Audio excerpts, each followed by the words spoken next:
Baik, Assalamualaikum warahmatullahi wabarakatuh. Perkenalkan, saya Nala Putri dengan NIM G1 1230044.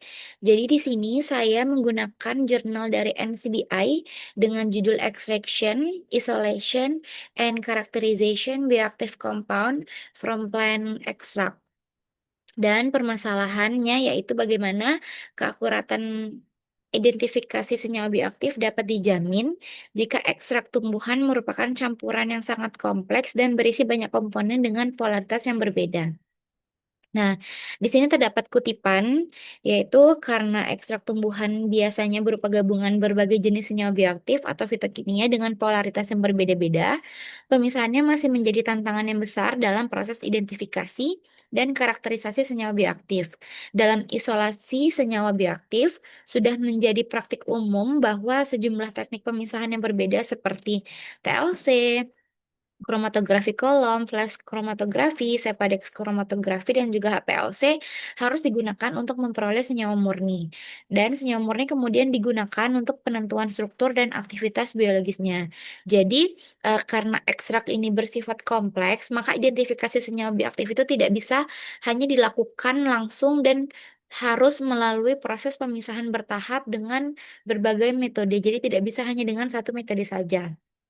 Lalu di sini saya menggunakan jurnal pembanding yaitu dari Journal of Clean Technology dengan judul Psychochemical Characterization of Bioactive Compound Profiling of Oil Palm Leaf Extract for Green Nutraceutical Effervescent Tablet.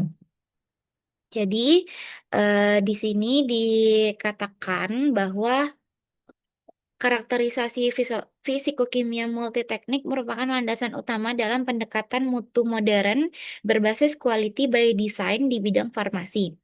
XRD memberikan informasi struktur padatan yang definitif, kemudian FTIR memungkinkan identifikasi gugus fungsi secara non-destruktif, dan GCMS memberikan pemprofilan semi kuantitatif terhadap senyawa bioaktif volatil ataupun semi volatil.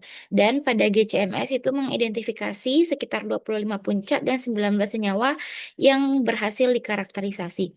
Jadi pada jurnal ini digunakan berbagai metode untuk mengkarakterisasi ataupun mengidentifikasi daripada senyawa-senyawa yang terdapat dalam ekstrak. Lalu, pada gambar yang pertama di sini merupakan proses ekstraksi dari eh, oil palm leaf ini tadi, di mana yang pertama oil palm leaf yang masih mentah, kemudian dicuci dan di oven drying, kemudian di grinding, lalu di reflux dengan ekstraksi yaitu etanol dan air 90:10, lalu di rotary dan didapat eh, extraction performance matrix, di mana di sini untuk nilai powder yield itu sekitar 8,24, yang artinya dari bahan daun kering hanya sekitar 8,24% yang menjadi serbuk ekstrak. Lalu untuk moisture content itu sekitar 4,72%, yang artinya kadar air pada ekstraknya itu rendah. Jadi ekstraknya ini relatif kering dan juga cenderung lebih stabil. Lalu untuk extraction efisiensi itu sekitar 82,4, di mana proses ekstraksinya itu cukup efektif dalam mengambil komponen yang larut dari daun sawit. Tapi karena dia itu nilainya tinggi dan pelarutnya juga pelarut etanol dan air, jadi itu yang diekstraksi itu bukan senyawa murni, jadi masih campuran beberapa senyawa. Nah, kemudian di sini ada HRD atau X-ray diffraction. Jadi HRD ini dipakai untuk melihat struktur fisik padatan, terutama misalkan bahannya itu kristalin atau amorf. Nah, pada jurnal ini ada yang dalam bentuk granul dan juga yang sudah dibuat sebagai tablet atau tablet effervescent. Tujuannya itu untuk melihat apakah proses formulasi dari bentuk granul ke bentuk tablet ini tuh mempengaruhi daripada eh, senyawa-senyawanya.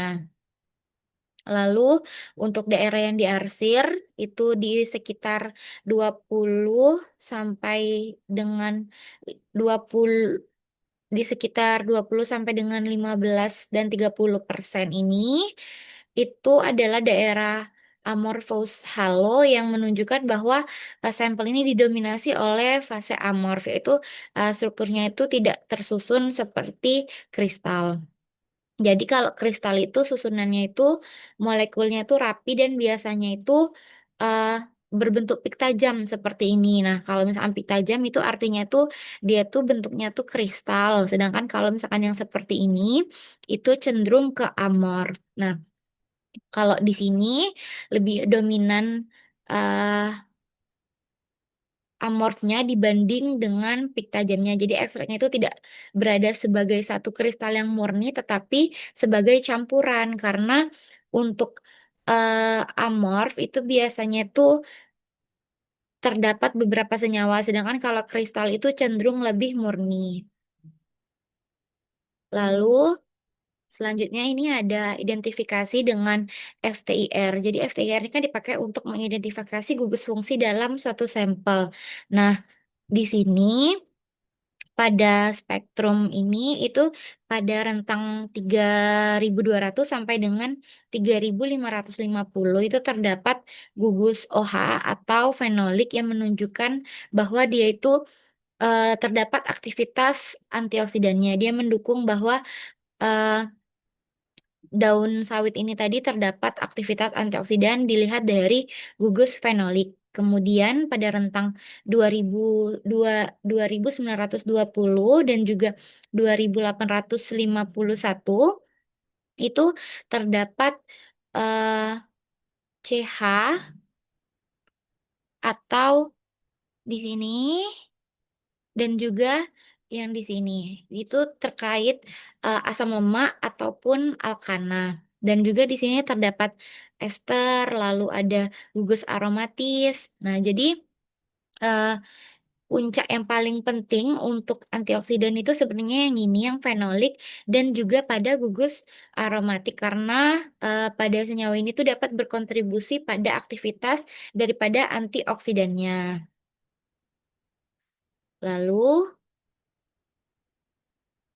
di sini terkait dengan GCMS, yaitu GCMS ini dipakai untuk memisahkan dan juga mengidentifikasi senyawa dalam campuran, terutama yang volatil dan juga yang semi volatil.